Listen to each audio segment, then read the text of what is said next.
Michael Artz is here at Strawberries Grill live, broadcasting from the 25th anniversary of the 1986 Mets World Championship celebration. And joining me now is Ray Knight, the guy who scored on the ground ball that went through Buckner's legs. Congratulations on 25 years. Hey, man, it seems like it was yesterday. We talk about it all the time. And I have a girl that was born in April of that year. That's the only way that I can really relate to it, because it does seem like yesterday. And but it's nice to get back together with these guys and reminisce and have a few drinks and have some nice dinner. And Daryl's got a pretty nice place here.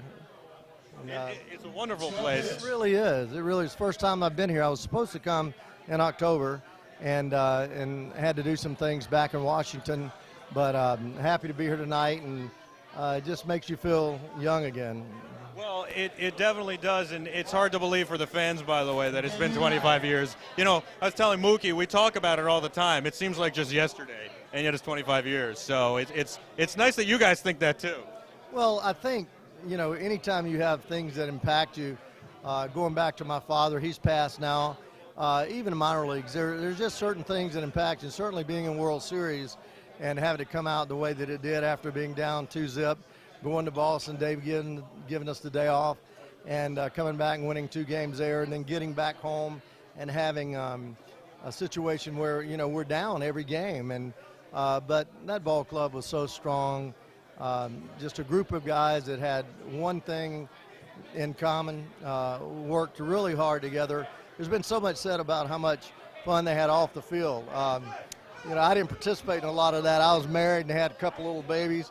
But I certainly enjoyed the fun on the field, and there was just not a better group of guys as far as wanting to win and knowing how to win. I imagine you did celebrate a little after the World Series, though. Oh, I celebrated. You've got to celebrate. That's a once-in-a-lifetime thing, and with that group of guys, and the way that it happened, a tough series against Houston, and pull that thing out, and then starting off 0-2 against Boston and being able to pull that out. But it didn't surprise anybody. It really didn't. It surprised us when we were down 2-0, and but against a great Boston Red Sox team. But so many people talk about the Buckner era, and there's so many things that happened in that series that made a difference, whether it was wild pitches or key base hits, big plays made early in the series.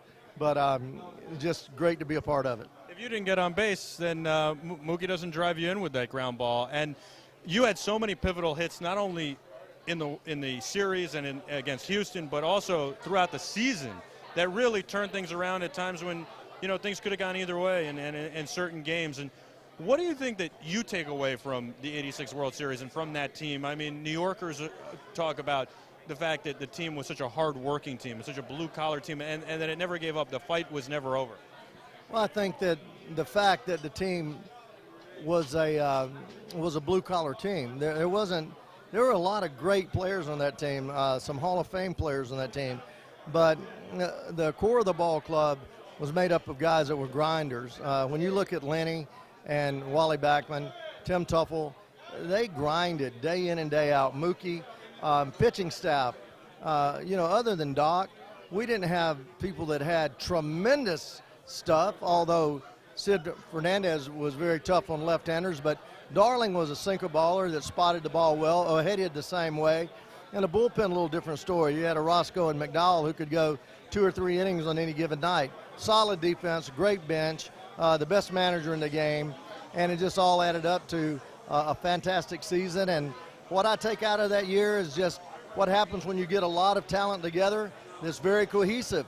And you have a man that knows what he's doing out there, making the decisions, and you can dominate. That's what I was going to ask you is how much of it was Davey Johnson? How much of that played into the team, the attitude of the team, the way you guys went out and played, the way you guys fought, and even things like giving you the off day going to Boston? Most people would have said that's crazy being down 0-2, but he gave you the off day, and there are so many countless stories of Davey and the way he managed. How important was Davey in the way he managed? Huge. Davey just lets you go out and play. Tremendous evaluator of talent, handled bullpen and pitching staff extremely well. Got out of everybody's way. He didn't have a lot of rules, but he's very tough. You know, he's a tough disciplinarian. If you didn't do things right, if you weren't on time, if you missed cutoff men, if you did not play the game fundamentally sound, you would hear from Davey. But it was never in a big meeting. He wasn't a big meeting guy. He'd meet with you privately. I just remember spring training of '86 when he says, okay, guys, we won 98 games last year and didn't win the pennant. We're going to dominate this year. And he said, when I mean dominate, we're going to go out and we're going to win every series we play. We're going to play on the road as well as we play at home. And, you know, it was just our time, but it was the right man at the helm.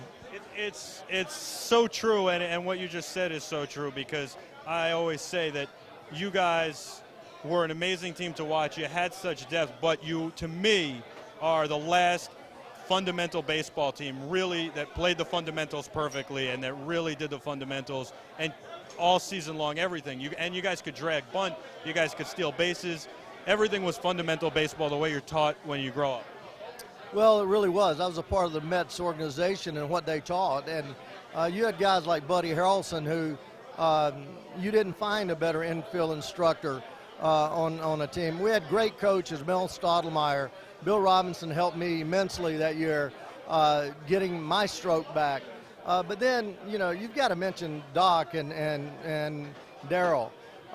You know, they were probably the two guys that got the most press on that ball club, Gary and Keith for sure, but because they were so young, because they were in New York, and because they were so impressive with their talents, immense talent, that, you know, you had a blend of that young spirit with those two guys and Lenny, and then you had the veteran players, Gary, Keith, myself, and a pitching staff that was a blend of veteran players and young upcoming stars. I mean, you just think of Darling on that staff, as well as Doc and certainly with Aguilera coming out of the bullpen. You had a lot of young arms, and you don't see that often. But you had a steadying hand in Bobby Ojeda. And then later on, Anderson came up and pitched great. Rick Leach pitched extremely well. So there's just not any weaknesses on the ball club. And the team knew it, the league knew it, and more than anything, each individual knew. What have you been doing away from the field these days, and how's your family doing? Family's great. I still I broadcast for the Washington Nationals for the last 5 years. I've never been out of baseball. Since I signed at 17, I've either been coaching, managing, or broadcasting. So this is my 41st year in the game. Congratulations. And thank you. So I hope I have about 20 more. Well, congratulations on 25 years with the 86 Mets. Let's show the camera the ring. There it is, Ray Knight's World Series ring. It is beautiful. I've never been that close to one, by the way. Not the 86 team. Well, it's as close as you're going to get, brother. Thank you. Thank you, Ray. Congratulations. That's Ray Knight.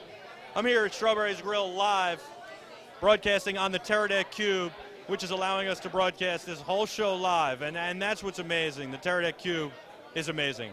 I want to thank the guys at Teradek. We got a lot more show for you. We're going to move down and try and get Keith Hernandez, Wally Backman, Rafael Santana, Dave Magadan, and all the 86 Mets.